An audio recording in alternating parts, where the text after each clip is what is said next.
అందరికీ నమస్కారం. Welcome to Harikishoram. మనం ఇప్పుడు కాళేశ్వర ముక్తేశ్వర స్వామి దేవాలయంలో ఉన్నాం. ఇది జయశంకర్ భూపాలపల్లి జిల్లాలో ఉంది.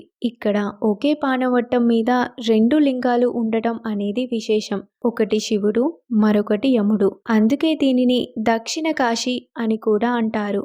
భక్తులు మొదట యముడిని దర్శించుకొని ఆ తరువాతే శివుడిని దర్శించుకుంటారు.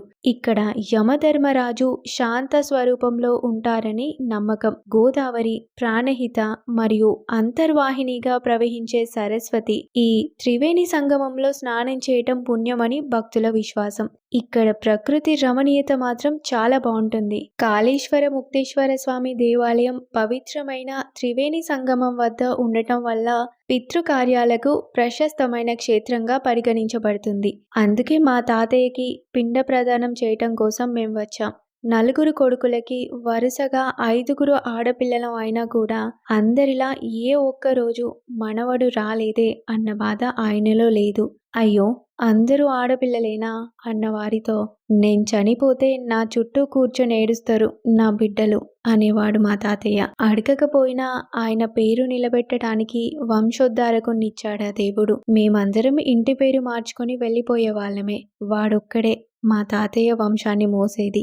ఆస్తులేమీ లేకపోయినా అంతకు మించిన ప్రేమనే ఇచ్చాడు మా తాతయ్య. చిరునవ్వు చెరగని ఆయన ముఖం చూస్తేనే ఏదో తెలియని పాజిటివ్ ఫీలింగ్. మేము నైట్ 10 PM టెంపుల్ వరకు రీచ్ అయ్యాం. నైట్ గుడి బయటే పడుకొని మార్నింగ్ నది దగ్గరికి వెళ్ళాం. ముందు రోజు వరకు ఫుల్గా ఎండ కొట్టింది. కానీ ఈ రోజు మార్నింగ్ నుండి చల్లటి గాలితో కూడిన వర్షం.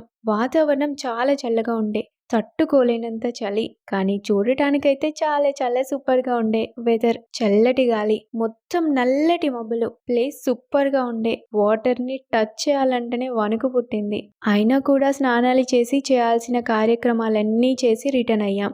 దారి పొడవునా దేవుళ్ళ ఫొటోస్ ఉన్నాయి. అవన్నీ నాకు ఏదో డిఫరెంట్ పాజిటివ్ ఫీలింగ్ ఇచ్చినట్లుగా అనిపించింది. నాకు తప్ప మా వాళ్ళెవ్వరికీ టెంపుల్లోకి ప్రవేశం లేదు. ఎందుకంటే వాళ్ళు ఏటి సూతకంలో ఉన్నారు. మరి నాకే ఎందుకంటే నా ఇంటి పేరు మారిపోయింది కాబట్టి.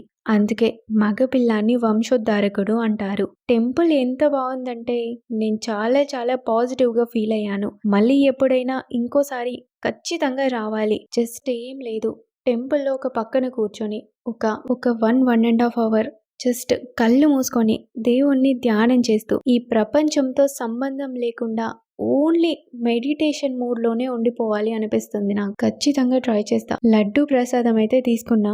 సకాలంలో వివాహం జరగకుండా, సంతానం కలగకుండా ఉండుట, ఉద్యోగ వ్యవహారాలు, అనారోగ్య బాధలు, మానసిక రుగ్మతలు మొదలైన ఇబ్బందులు కలవారు ఈ క్షేత్రంలో శని పూజ, సర్పదోష పూజ, చండీ హోమం, రుద్రాభిషేకం చేస్తే బాధలు తొలగి ప్రశాంతత లభిస్తుందని ప్రసాదం బాక్స్ పైన ఉంది.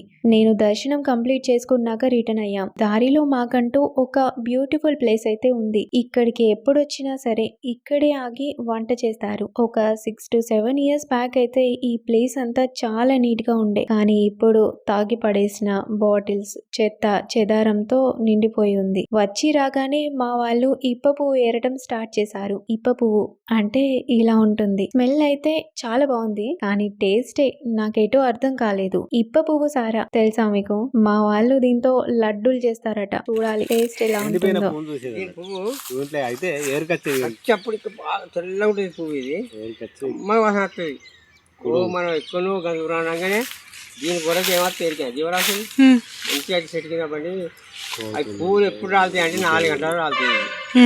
4 గంటల నుంచి మన తెల్లారి 6 గంటల వరకు ఈ పువ్వు కుప్పగూలి ఉంటుంది.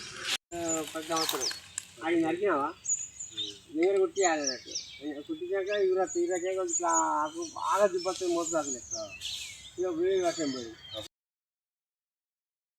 ఆకులన్నీ నీట్గా క్లీన్ చేసి ముందుగా మేము తెచ్చుకున్న ఐటమ్స్ పూరి, టమాటో కర్రీ తినేసి ఫారెస్ట్ ని ఎక్స్ప్లోర్ చేయడానికి వెళ్ళాం. అంతకు మించిన పనేమీ లేదు మనకి. ఎంత బ్యూటిఫుల్ గా ఉందో ఈ ప్లేస్. ఫారెస్ట్ మధ్యలో నుండి ఒక వంకల తిరిగిన కాలువ. డ్రోన్ షాట్ అయితే అదిరిపోయేది. కానీ మనకంత బడ్జెట్ లేదు. చాలా బాగుంది. వెదర్ కూడా మాకు అనుకూలించినట్లుగా చల్లగా మారిపోయింది. మార్నింగ్ వర్షం వల్ల కొంచెం ఇబ్బంది అయితే పడ్డాం. కానీ ఇలా కాకుండా ఎండ కొట్టి ఉంటే అందరం చచ్చేవాళ్ళం. మీరు కాళేశ్వరం వెళ్ళినప్పుడు ఈ ప్లేస్ ని తప్పకుండా విజిట్ చేయండి.